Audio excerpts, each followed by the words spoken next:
Juliette, c'est Jonathan. Nous sommes actuellement en direct de l'Allemagne. Alors, je suis actuellement à un festival et je profite de mes quelques minutes pour vous faire un petit peu un résumé de ce qui s'est passé cette deuxième journée de l'Euro 2024. La première chose qu'on doit voir, c'est le match justement entre la Suisse et l'Hongrie. Puisque l'Allemagne avait joué la veille avec justement comme arbitre Clément Turpin, un arbitre français. Ce match était crucial pour savoir qui allait avoir justement cette deuxième place.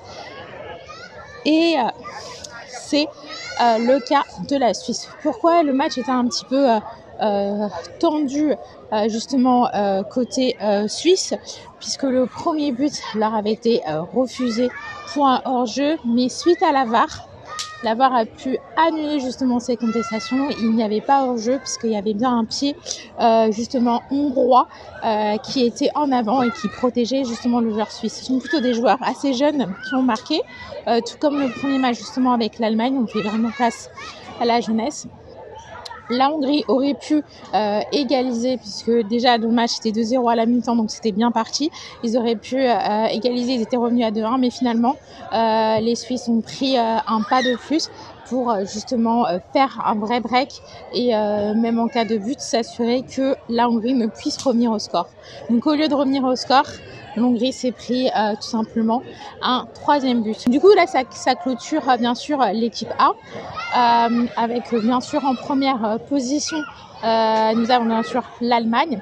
En dernière position bien sûr c'est l'Écosse puisque l'écart était trop grand, et en deuxième place nous avons bien sûr la Suisse suivie de la Hongrie. Donc voilà le classement du groupe A qui est fait pour la première journée. On a aussi le classement du groupe B. Alors comment ça se passe pour le groupe B? On avait quand même l'Espagne qui ont fait vraiment le clean sheet, le premier clean sheet justement de la compétition avec 3-0 face à la Croatie. Donc la Croatie est en très très mauvaise posture. Ensuite on a eu le match Albanie face justement à l'Italie. Alors, c'est le but le plus rapide pour l'instant de cet Euro. En moins de 25 secondes, l'Albanie a ouvert le score, mais l'Italie a su rebondir et marquer 2 buts et gagner ce match.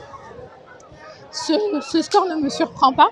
Je savais très bien que l'Italie justement risquait de marquer un but, puisque justement leur gardien c'est Donnarumma. On connaît son jeu de ballon au Paris Saint-Germain toute la saison, donc j'étais pas surprise.